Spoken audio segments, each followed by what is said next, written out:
चलो ठीक है, करते हैं शुरू। कल हमने देखो क्या पढ़ लिया था, हमने अपनी प्रोटेक्शन पॉलिसी पढ़ रहे थे, उसके अंदर हमने ये उसके फेवर में जो आर्गुमेंट्स थे हमने वो कर दिए थे, ठीक है। आज हमें करना है उसके अगेंस्ट जो आपके आर्गुमेंट्स है कि भाई प्रोटेक्शन पॉलिसी नहीं होनी चाहिए, और उसके बाद हम करेंगे कि जो आपकी प्रोटेक्शन पॉलिसी में जो आपके बैरियर्स लगाए जाते हैं वो किस टाइप के होते हैं, कौन कौन से होते हैं, ठीक है। तो पहले शुरू करते हैं अपना आज की, पहले करते हैं हम अपने जो पॉइंट्स जो आपके अगेंस्ट में थे प्रोटेक्शन पॉलिसी के, ठीक है। एक एक करके उनको शुरू करते हैं। तो देखो सबसे पहला जो एक सेकेंड आपको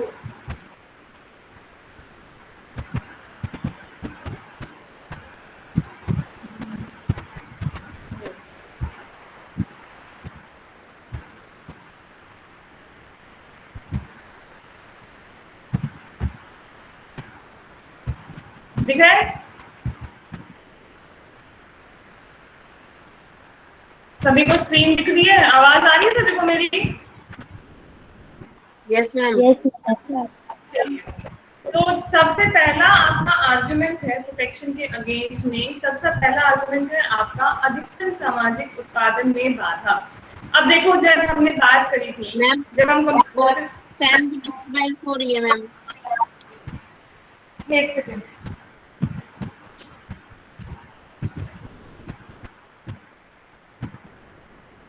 देखो जब हमने बात करी थी कि जब हम कंपैरेटिव कॉस्ट पढ़ रहे थे, कंपैरेटिव कॉस्ट में हमने ये बात कही थी उसके, अगर हम उनकी इंपॉर्टेंस की बात करें, जब हमने कहा था ना कि भाई इसके क्या एडवांटेजेस हैं, या फिर कह सकते हैं कि उनसे उस थ्योरी से हमें क्या बेनिफिट मिलता है, तो उसमें हमने बात कही थी कि अगर आपके फैक्टर्स परफेक्टली मोबाइल होते हैं, यानी कि एक कंट्री से दूसरी कंट्री में आपके फैक्टर्स आ जा सकते हैं इजीली, अगर लेवल ऑफ डिवीजन प्रॉपर होता है, तो इस ऐसे केसेस में क्या होता है कि आप उस रिसोर्सेज से मैक्सिमम आउटपुट निकाल सकते हो।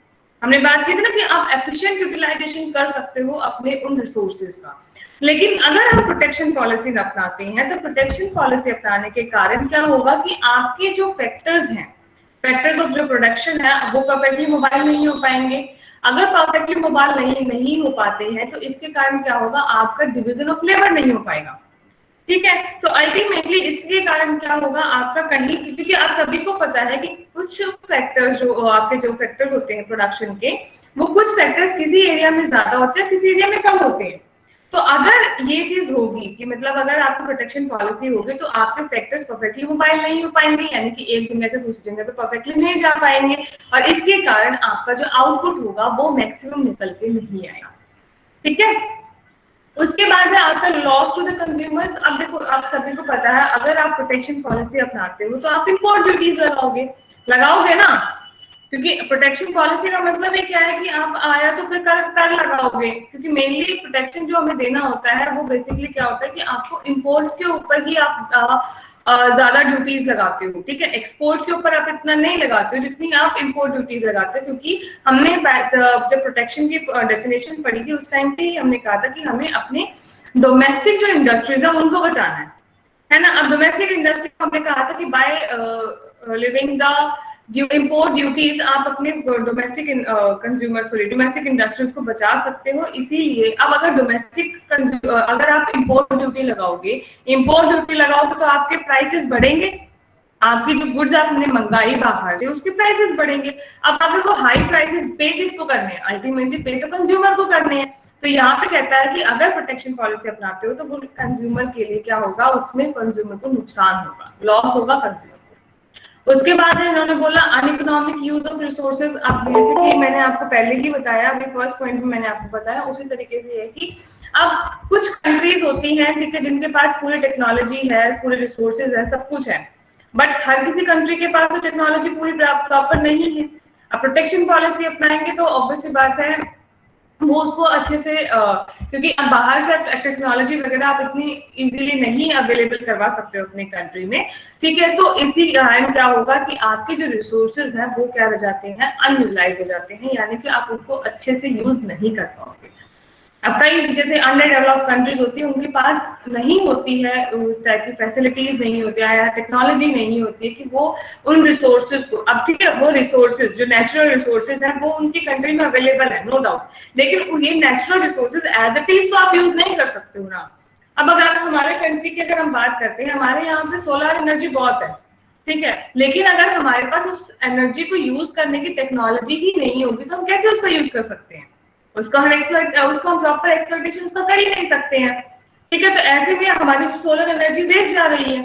तो यहीं पे इन्होंने बात बोली कि अगर आप प्रोटेक्शन पॉलिसी अपनाते हो तो आपका क्या है, आपके जो रिसोर्सेज हैं वो अच्छे से यूज नहीं हो पाते, यानी कि साधनों का क्या होगा, अनार्थिक उपयोग होगा, आर्थिक उपयोग नहीं होगा, ठीक है। उसके बाद इन्होंने बोला encouragement to inefficient and weak enterprises, यानी कि अकुशल तथा दुर्लभ उद्योगों को प्रोत्साहन मिलता है। देखो क्या था कि जब अगर आप क्या करते हो, आपने देखो ये जो प्रोटेक्शन पॉलिसी अपनाई थी ताकि आप अपने डोमेस्टिक इंडस्ट्रीज को बचा सको, जो घरेलू उद्योग है, और घरेलू उद्योगों में भी जो बेसिकली क्या है, जो छोटे लेवल के जो आपके क्या बोलते हैं इंडस्ट्रीज हैं, ठीक है, उनको बचाने के लिए आपने प्रोटेक्शन पॉलिसी अपनाई थी। लेकिन कई बार क्या होता है, इसके कारण जो इंडस्ट्रीज जो काफी वीक इंडस्ट्री है, जो अपने काम में इतनी एफिशिएंट नहीं है, उनको इस चीज से एनकरेजमेंट मिलती है, बढ़ावा मिलता है, क्योंकि उनको पता है कि भाई उनको अल्टीमेटली मार्केट में बनाए रखने के लिए अब कंपटीशन होगा नहीं, ठीक है, इंटरनेशनल मार्केट नहीं है तो कंपटीशन नहीं होगा। अब कंपटीशन अगर होगा नहीं तो एक बात बताओ, क्या वो इंडस्ट्रीज अपने आप को बेटर बनाने के लिए मेहनत करेंगी? नहीं करेंगी। अब जैसे आप अपना खुद का एग्जाम्पल लगाओ, अगर आपके एग्जाम नहीं हो तो क्या तुम लोग पढ़ोगे? No ma'am. देखो कितने आराम से बोल रहे हो मैम। ठीक है, इसका मतलब यही है कि आपकी जो अगर आप प्रोटेक्शन पॉलिसी अपनाते हो तो कई बार क्या होता है कि जो आपकी इनएफिशिएंट और वीक इंडस्ट्रीज होती हैं वो क्या होती हैं, उनको इस चीज से बढ़ावा मिलता है, वो अपनी क्वालिटी को इम्प्रूव करने की कोशिश भी नहीं करती, ठीक है। उसके बाद इन्होंने लिखा फॉल ऑफ फॉरेन ट्रेड। अब इस क्या होता है कि देखो अब इंपोर्ट पे तो आप ड्यूटी लगा रहे हो तो इंपोर्ट को तो आप कम कर ही रहे हो, साथ ही साथ इससे क्या होता है आपके एक्सपोर्ट भी कम हो जाते हैं, क्योंकि जिन कंट्री से आप इंपोर्ट करते हो, अब एक बात है थोड़ा सा देखो आपको बेसिकली इसमें आगे आएगा, एक पॉइंट आएगा कि जब एक पॉलिसी होती है रिटेलिएशन, यानी कि इसने मेरे साथ ऐसा किया तो मैं भी इसके साथ ऐसा ही करूंगा, ठीक है। अब मैंने क्या करा, मैंने अपनी इंपोर्ट्स पे ना क्या लगा दिया, मैंने ड्यूटी लगा दी, यानी कि मैंने उसके ऊपर टैक्स लगा के अपनी जो वस्तु थी वो क्या करी, महंगी कर दी। अब मैंने अगर अपनी वस्तु महंगी करी तो मैं क्या कर रही हूँ, बेसिकली अपनी डिमांड कम करवा रही हूँ, यानी कि फॉरेन के जो गुड्स थे उनकी क्या हो गई, मेरी कंट्री में डिमांड कम हो गई। इसी चीज पे रिटेलिएट करके क्या होगा कि जो दूसरी कंट्री जिसमें जिनकी मैंने इंपोर्ट्स पे ड्यूटी लगवाई थी वो क्या करेंगे, वो अपनी जो आपके जो खुद की कंट्री में जो उनके एक कह सकते हैं इंपोर्ट थे जो कि हमारे एक्सपोर्ट थे, जो दूसरी कंट्री के लिए इंपोर्ट होंगे वो हमारे लिए एक्सपोर्ट होंगे ना।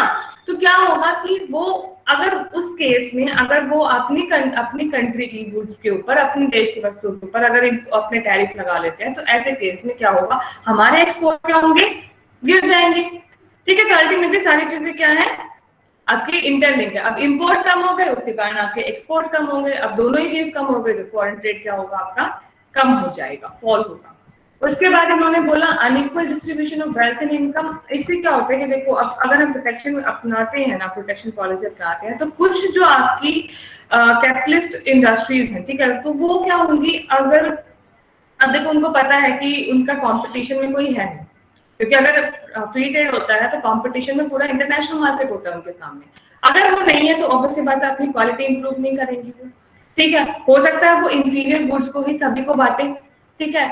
इसके कारण क्या होगा, अब देखो जो कैपिटलिस्ट थे, ये सॉरी जो आपकी इंडस्ट्री थी, जो आपकी बड़ी बड़ी इंडस्ट्री थी, वो तो क्या हुआ, उन्होंने तो पैसा कमाया, तो उसके कारण रिस्क तो ऑलवेज हो जाते हैं। लेकिन इसके कारण जो कंज्यूमर्स होते हैं ना, कंज्यूमर्स क्या होते हैं, उनको एक्सप्लॉयटेशन होता है, क्योंकि अब क्या कर सकते हैं, अब वस्तु भले वो घटिया दे, लेकिन प्राइसेस तो जो आएगी ओवरऑल मार्केट में चलेगी, ठीक है। तो प्राइसेस ज्यादा दे रहे होते हैं इसका, ऐसे केसेस में कंज्यूमर्स और क्या कर रहे होते हैं, आपके क्वालिटी उनको कम मिलती है। तो ऐसे केसेस में क्या होता है कि अगर आप प्रोटेक्शन पॉलिसी अपनाते हो, तो ऐसे केसेस में आपका कंज्यूमर एक्सप्लॉइट होता है, उसका शोषण होता है। सातवां पॉइंट है आपका इमोरलिटी एंड करप्शन। ये भी आपका बेसिकली इसी से ही रिलेटेड है कि कई बार क्या होता है कि अब जैसे कि आपकी मार्केट में देखो कोई और आपको कंपटीशन तो है नहीं आपका कोई, ठीक है, लेकिन आपकी बहुत सारी वो होती हैं, जैसे कि गवर्नमेंट ने कई ऐसी इंस्टीट्यूशंस बना रखे हैं जो बेसिकली आपके प्रोडक्ट की क्वालिटी चेक करते हैं, है ना। अब क्वालिटी है आपकी खराब, और ऐसे कि आपको पता है कि आपको कंपटीशन में नहीं रहना, तो ऐसे केसेस में क्या होता है, ऐसी इंडस्ट्रीज जो आपके पॉलिटिकल पार्टीज होती हैं या फिर ऐसे जो गवर्नमेंट के तरफ से जो ऑफिशियल्स जाते हैं, उनको क्या करते हैं, वो लोग ब्राइब करते हैं, यानी उनको रिश्वत देके अपने आप को मार्केट में बनाए रखने के लिए क्या करते हैं, उनको रिश्वत देते हैं, और इसके कारण आपकी करप्शन जो होता है वो क्या होता है, आपका बढ़ता है, यानी कि भ्रष्टाचार आपका बढ़ता है। उसके बाद है अगला है इंटरनेशनल एनिमोसिटी। ये क्या है, इसमें बेसिकली कहते हैं कि इसमें जो मैंने अभी आपको रिटेलिएशन वाला पॉइंट बताया था ना, कि अगर आप हाई टैरिफ लगाते हो तो उसी को देखते हुए क्या करते हैं, आपकी दूसरी कंट्री भी क्या करती है, रिटेलिएट करती है, ठीक है। रिटेलिएट करने का मतलब क्या, रिटेलिएट करती हैं, रिटेलिएट करने के बाद क्या होता है कि वो भी ऑब्वियसली बात है अपनी इम्पोर्ट पे टैरिफ लगाती हैं, और इसके कारण अल्टीमेटली, अब देखो एक बात बताओ, एक नॉर्मल सा आप सीन इमेजिन करो, एक जना ने आपको क्या किया, कुछ आप शब्द बोले, ठीक है, आप अगर आपको उसको उल्टा जवाब देने लग गए उसी तरीके से जिस तरीके से उसने आपको जवाब आपको बोला, तो एक बात बताओ अल्टीमेटली क्या होगा, दोनों में लड़ाई तो होगी ना बाद में। पहले तो ठीक है आप सोचते हो कि भाई नहीं ठीक है कोई नहीं, हम इग्नोर करते हैं, बट एक पॉइंट पे आके तो आप क्या करोगे, उसको उसी की भाषा में जवाब दोगे, और क्या करोगे, उसके कारण क्या होगा, आपके बीच में लड़ाई होगी।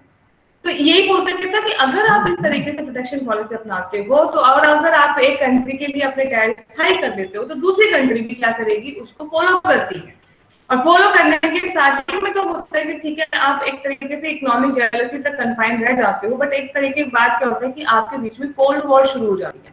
मैं ये नहीं कह रही कि कंट्रीज के बीच में बंदूकों वाली लड़ाई शुरू हो जाएगी, लेकिन एक कोल्ड वॉर होती है। कोल्ड वॉर बेसिकली क्या होगी कि आपने अपने कंट्री में दूसरी कंट्री के गुड्स को क्या कर दिया, आने के लिए बैन कर दिया, ठीक है, आपने उनके साथ ट्रेड करना बंद कर दिया, तो इस तरीके की वॉर दो कंट्रीज के बीच में अल्टीमेटली शुरू हो जाती है। और 9 पॉइंट बोला कंपैरेटिव कॉस्ट थ्योरी को ये इग्नोर रखता है, ये तो मैंने आपको स्टार्टिंग में ही बताया कि फ्री ट्रेड वाली जो पॉलिसी है वो बेसिकली क्या होती है, आपको कंपैरेटिव कॉस्ट थ्योरी जो हमने पढ़ी थी, तुलनात्मक सिद्धांत जो हमने पढ़ा था एडम स्मिथ रिकार्डो का, ठीक है, उसको तो फॉलो, फ्री ट्रेड तो फॉलो करता है, लेकिन आपका जो प्रोटेक्शन पॉलिसी है वो उसको फॉलो नहीं करती है। उसके बाद 10 पॉइंट फिर से आपका एक तरीके से मिलता जुलता है कि no encouragement to efficient industry. वहां पे थोड़ा अलग तरीके से बोल रखा था कि इनएफिशिएंट इंडस्ट्री को बढ़ावा मिलता है, तो यहाँ पे उन्हें बोलते हैं कि जो एफिशिएंट इंडस्ट्रीज होती हैं, जो कुशल उद्योग होते हैं, उनको बढ़ावा नहीं मिलता है, ठीक है। उसके बाद उन्होंने बोला मोनोपोलिस्टिक टेंडेंसीज बढ़ती है, कंपटीशन है नहीं, ऑब्वियसली बात है, जो आपकी बड़ी बड़ी इंडस्ट्रीज होती हैं वो क्या करती हैं, वो अब मार्केट में अपने आप को एस्टेब्लिश करने की फिराक में रहती हैं, ठीक है। तो इसके कारण क्या होता है कि उनकी मोनोपोली या फिर मोनोपोलिस्टिक कंपटीशन आपका वहां पे एस्टेब्लिश होना शुरू हो जाता है, ठीक है। उसके बाद है इन्होंने बोला, और फिर बोला लैक ऑफ फेयर कंपटीशन। तो इसमें वही बात आएगी कि अगर आप इसमें रिस्ट्रिक्शन लगा देते हो तो ऑब्वियसली बात है एक हेल्दी कंपटीशन नहीं रहता है, और इसके कारण क्या होगा कि एक फेयर कंपटीशन नहीं रहता है, ठीक है। तो ये थे आपके कुछ पॉइंट्स जो आपके थे, आपके अगेंस्ट में थे प्रोटेक्शन के। समझ में आया है सभी को? Yes ma'am. ठीक है, अब आगे हम करते हैं मेथड्स ऑफ प्रोटेक्शन, ठीक है। देखो क्या है, अभी हमने बात करी कि प्रोटेक्शन पॉलिसी होनी चाहिए, अब फ्री ट्रेड है तो कोई प्रॉब्लम नहीं है, लेकिन अगर हम प्रोटेक्शन अपना रहे हैं तो प्रोटेक्शन कैसे देंगे, उसके फैक्टर्स भी होंगे। तो जो आपकी प्रोटेक्शन पॉलिसी है इसमें दो तरीके के आप बैरियर्स लगाते हो। एक तो है आपका टैरिफ बैरियर जिसको आप प्रशुल्क रोके कहते हो, और एक होता है नॉन टैरिफ जिसको आप गैर प्रशुल्क रोके कहते हैं। अब दोनों में डिफरेंस क्या है वो अब एक एक करके हम पढ़ते हैं। सबसे पहले हम देखते हैं टैरिफ बैरियर क्या होते हैं, ठीक है, प्रशुल्क रोके किसे कहते हैं।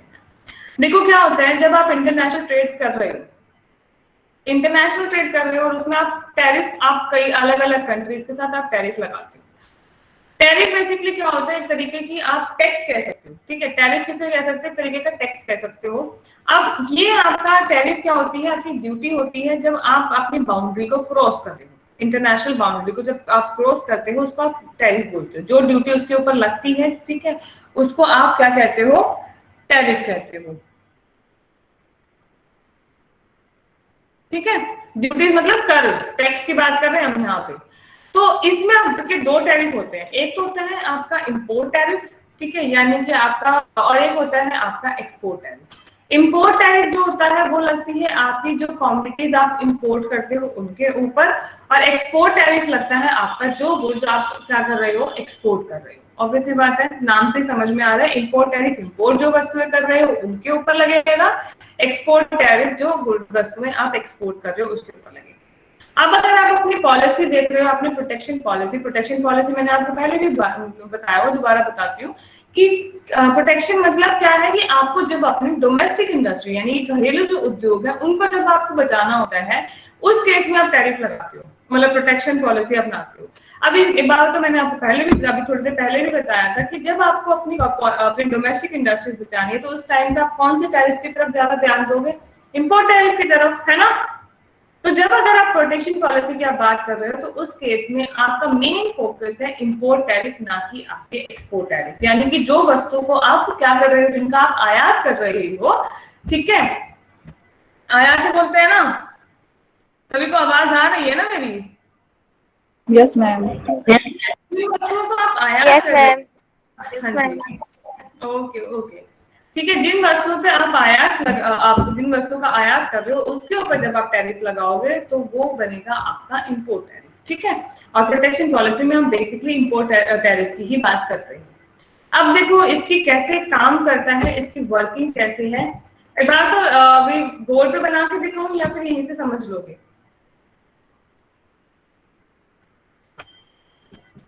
बोर्ड में यूज कर लो मैम। चलो ठीक है, मैं आपको बोर्ड का यूज करके दिखाती हूँ।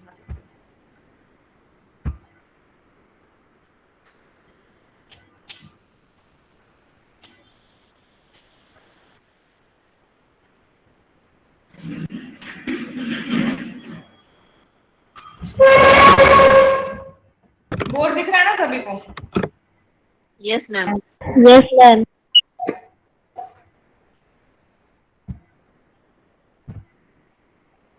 देखो अगर आप क्या कर रहे हो, आप टैरिफ लगा रहे हो, ठीक है। टैरिफ लगाओगे, सबसे पहली बात, जब भी आप टैरिफ लगाओगे ना, टैरिफ लगाने से आपके प्राइसेस क्या होंगे, बढ़ेंगे। हमने अभी भी बात करी, इसलिए तो हम टैरिफ लगा रहे हैं, क्योंकि हमने क्या करनी है, हमें बेसिकली क्या करना है आपको, हम इंपोर्ट टैरिफ लगा रहे हैं। और इंपोर्ट टैरिफ हम लगा क्यों रहे हैं, क्यों लगा रहे हैं, क्योंकि हमें क्या करनी है, जो हमारे वस्तुएं जो हम इंपोर्ट कर रहे हैं उन वस्तुओं को क्या करना है, उनकी डिमांड कम करवानी है हमें, है ना। इसीलिए हम टैरिफ लगा रहे हैं। Demand come, law of demand के अकॉर्डिंग डिमांड कम कब होगी, जब आपके प्राइसेस बढ़ेंगे। यानी कि एक बात हमें पता चल गई कि जब भी हम इंपोर्ट लगाएंगे, इंपोर्ट के कारण आपके जो प्राइसेस होंगे वो क्या होंगे, बढ़ेंगे। बोर्ड दिख रहा है ना सभी को? पहले ये बताओ। Yes ma'am. मैम। लिखा दिख रहा है? Yes ma'am. Yes ma'am.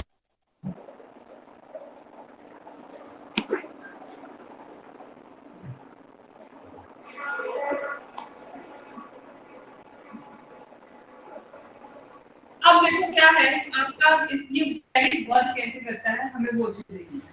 हमें इतना पता चल गया कि टैरिफ लगाएंगे तो टैरिफ लगाने से आपके प्राइसेस क्या होंगे, बढ़ेंगे, ठीक है।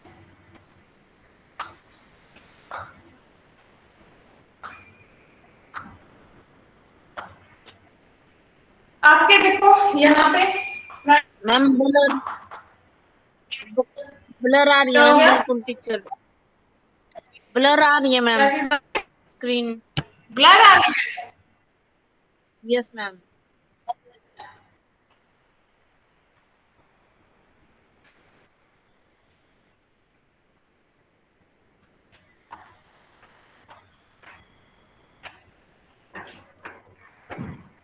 अब बताओ फर्क है? ठीक है मैम अब तो। Yes. ठीक है। अब देखो यहाँ पर प्राइसेस यहाँ पे आपके आउट आ जाएंगे, ये आपका आउट हो गया। ठीक है, अब आपके डिमांड और सप्लाई, तो ये आ गया आपका डिमांड पर,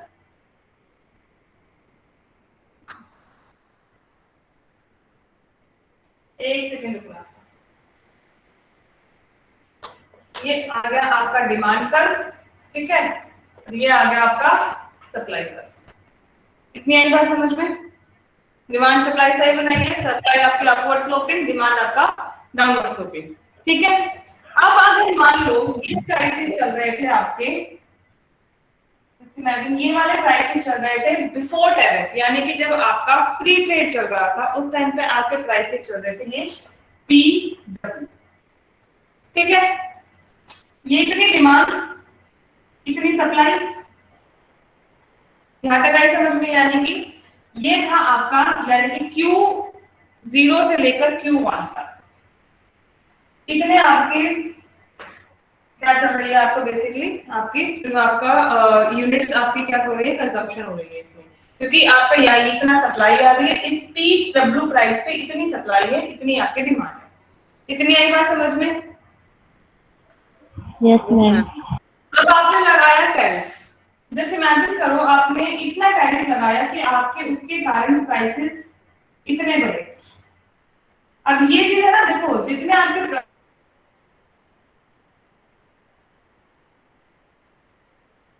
प्राइसेस बढ़े,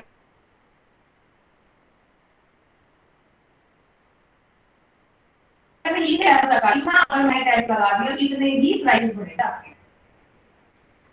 ठीक है, और इतना आपका आ गया बेसिकली, इतने लंबी इतना आ गया आपका टैरिफ। टैरिफ लगाने के बाद प्राइस बढ़े, आप मान लो 50, हम 50 मान के चलते हैं। ठीक है, टैरिफ लगाने के बाद प्राइस 3 हो गए, 3 होने के बाद अब देखो इतनी डिमांड तो इतनी सप्लाई, इतनी डिमांड, है ना? और ये हो गया आपका, इसको हम Q3 यूनिट बोल देते हैं, इसको हम Q2 बोल देते हैं। इतनी है बात समझ में? अब कुछ रीजंस आपको इन्होंने आपके बुक में मेंशन कर रखे होंगे, ये रीजन A, ये B, ये C, ये T, यही है ना? इतनी है। ये डायग्राम से कुछ बनाया हमने, कैसे बनाया? TW प्राइस पे जब आपका फ्री ट्रेड हो रहा है, उसके बाद जब आपको टैरिफ लगा दिया तो आपके प्राइसेस बढ़कर हो गए 80। इतनी आई बात समझ में, है ना? अब देखो, अगर जब आपका पहले, अगर आप डोमेस्टिक, सबसे पहले हम बात करते हैं आपके डोमेस्टिक प्रोड्यूसर की। किसकी बात कर रही हूं मैं? डोमेस्टिक प्रोड्यूसर की मैं बात कर रही हूँ। ठीक है, अब पहले सप्लाई आपकी कितनी थी? पहले सप्लाई थी आपकी ये वाली Q0 सप्लाई थी, है ना? अब टैरिफ लगाने के बाद सप्लाई बढ़ के Q3 हो गई, यानी कि ये रीजन बढ़ गया सप्लाई का। यानी कि इसका मतलब क्या हुआ कि जब आपने टैरिफ लगा दिया, टैरिफ लगाने के बाद आपके डोमेस्टिक जो प्रोड्यूसर था उसकी सप्लाई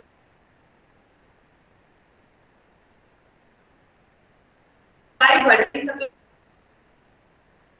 ये बात यहाँ ले, यानी कि Q3 बड़ी सप्लाई, यानी अगर मैं डोमेस्टिक प्रोड्यूसर के पॉइंट ऑफ व्यू से देखूं तो टैरिफ लगाना सही था ना? तो मैं अभी प्रोड्यूसर की बात कर रही हूँ, मैं कंज्यूमर तो मैं किसी की बात कर रही हूँ, मैं सिर्फ प्रोड्यूसर की बात कर रही हूँ। प्रोड्यूसर टैरिफ लगाने के कारण डोमेस्टिक जो प्रोड्यूसर था उसकी क्वांटिटी बढ़ गई, यानी कि वो ज्यादा सप्लाई कर रहा है, जो बेसिकली हमने स्टार्टिंग में सोच के चला था कि टैरिफ लगाने के कारण, टैरिफ का पर्पस यही है ना हमारा कि हमें क्या करनी है, हमें क्या बढ़ाना है, आपका बेसिकली अपने डोमेस्टिक प्रोड्यूसर को एनकरेज करना था। वो हो गया हमारा एनकरेज, यानी कि आपकी सप्लाई बढ़ती कितनी Q0 से Q3 पे बढ़ गई। अब देखो क्या हुआ, जो आपके पहले आपके पूरे इंपोर्ट कितने हो रहे थे, अब तो डिमांड थी आपकी जब फ्री ट्रेड में चल रहा है, हम अभी इतनी मान के चल रहे हैं कि पहले डिमांड थी आपकी Q0 से Q1 के बीच में थी, यानी कि इतने जो आपके पहले इंपोर्ट जो Q0 Q1 थे, अब आपके जो इंपोर्ट्स हैं वो कितने बढ़ रह जाएंगे Q3 से Q2 तक। क्यों होंगे? क्योंकि देखो इतना भाग जो Q0 से Q3 वाला जो पोर्शन था, यानी कि इतना जो पोर्शन है, ये वाला पोर्शन, ये तो डोमेस्टिक प्रोड्यूसर अपना कर देगा पूरा, ठीक है, इतनी सप्लाई करके हो जाएगा, लेकिन डिमांड तो अपनी यहाँ तक है ना, डिमांड तो यहाँ तक है, तो डिमांड तो आपके Q2 तक है, यानी कि ये जो Q3 से Q2 वाला पोर्शन है, ये अभी भी हम इंपोर्ट कर रहे हैं, लेकिन इंपोर्ट हमारे पहले से क्या हुए हैं, कम हुए हैं। इतनी आई बात समझ में? Yes ma'am. अब देखो इसके कारण क्या हुआ, आपके जो रिवेन्यू थे, आपके प्रोड्यूसर के रिवेन्यू बढ़ेगा। क्यों? क्योंकि अब प्राइस जो उसके पहले PW प्राइस थे, अब प्राइस PT हो गया है, प्राइस PT हुआ है तो आपका रिवेन्यू बढ़ा है। रिवेन्यू बढ़ा कितना है? ये वाला रीजन है, ABC वाला जो रीजन है ना, सॉरी ABC वाला रीजन, क्योंकि ये तो इंपोर्ट में जा रहा है आपका, ये वाला रीजन तो इंपोर्ट वाला रीजन है ना। लेकिन अब जो आपका प्रोड्यूसर है, क्योंकि सप्लाई का ये वाला है आपका, लेकिन डिमांड ये वाली है, तो अब सप्लाई जो आपका प्रोड्यूसर है उसको जो आपको फायदा मिल रहा है वो कौन सा रीजन हो जाएगा? ये A, B and C region. आई बात समझ में इतनी? और जो फॉरेन प्रोड्यूसर का आपका, यानी कि फॉरेन प्रोड्यूसर हो रहा है, उसको फायदा कौन सा और मिल रहा है? Q3 से Q2 वाला रीजन, यानी कि जितना आप इंपोर्ट कर रहे हो। लेकिन यहाँ से एक बात आप देखो, जो आपका कंज्यूमर है, अब चलो कंज्यूमर से पहले भी अब देखो हमने तीन चार रीजन बनाए थे, ये T वाला रीजन तो रहेगा। T वाला रीजन क्या है? ये T रीजन है कि जो आपके पास रेवेन्यू, सॉरी आपके पास नहीं, जो आपकी गवर्नमेंट है, आपकी कंट्री की जो गवर्नमेंट है, जो रेवेन्यू गवर्नमेंट को जा रहा है, ये T रीजन वो रीजन है। समझ गए? समझे या नहीं समझे? ये जो रीजन जो मैंने अभी बताया, जो प्रोड्यूसर को बेनिफिट मिल रहा है वो ABC रीजन मिला, लेकिन जो ये T रीजन बच गया, ये वाला, ये रीजन, ये पैसा किसके पास जा रहा है? अब प्राइसेस तो बढ़े हैं, लेकिन कंज्यूमर, सॉरी जो प्रोड्यूसर, उसको तो ये प्राइस मिल रहा है, ये वाला रीजन किसके पास जाएगा? ये रीजन जाता है आपकी गवर्नमेंट के पास in the form of tariff, जो टैक्स रेवेन्यू जो हम कह सकते हैं, ठीक है, उसके फॉर्म में ये T रीजन जा रहा है किसके पास? आपके गवर्नमेंट के पास, ठीक है। और ये जो रीजन, ये जो अब देखा जाए तो ये वाला प्राइसेस बढ़े हैं, तो प्राइसेस बढ़ने का नुकसान जो किसको हुआ? कंज्यूमर को हुआ। तो अल्टीमेटली हमें पता है टैरिफ लगने से नुकसान तो कंज्यूमर को हुआ, लेकिन फायदा किसको मिला? जो आपके डोमेस्टिक प्रोड्यूसर है, फायदा कितना मिला? ABC reason. एंड जो आपकी गवर्नमेंट थी, यानी कि T वाला रीजन, ये है आपको गवर्नमेंट को मिलता है। यानी कि अगर आप टैरिफ बैरियर लगाते हो तो उसके कारण आपके डोमेस्टिक प्राइस क्या होंगे? बढ़ेंगे। डोमेस्टिक प्राइस बढ़ेंगे, कंज्यूमर को लॉस तो होगा, कंज्यूमर को डेफिनेटली लॉस होगा, ठीक है, लेकिन और साथ में कंज्यूमर के साथ एक बंदे को और लॉस होगा। वो कौन होगा आपका?